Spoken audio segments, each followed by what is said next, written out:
Hello వదినా, బాగున్నావా?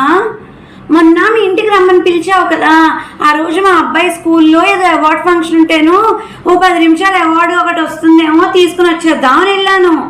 ఇందుకే వెళ్ళి చూస్తే అన్ని అవార్డులు వీడికే వచ్చాయి. ఇంకా టీచర్ కూడా ఎక్కి దిగి ఏమి ఇబ్బంది పడతావులే బాబు, ఇక్కడే నుంచి అన్ని అవార్డులు నీకే ఇచ్చేస్తా అంది.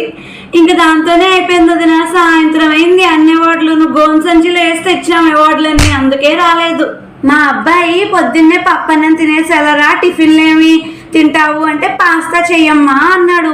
నాకు రాదురా పాస్తా చేయడం అని చెప్పాను. యూట్యూబ్లో చూడమ్మా అన్నాడు. ఎంతైనా ఎంతో తెలివైన వాడు కదా వదినా మా అబ్బాయి.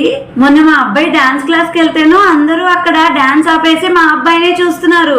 ఎందుకు అనుకున్నావు వదినా, టీచర్ ఏదో తక్కువ చేసిందట స్టెప్పు, మావాడు కరెక్ట్ చేసేసాడు. అందరూ వావ్ అనుకుంటూ మావాడినే చూశారు. ఎంతైనా తెలివైనవాడు కదా వదినా.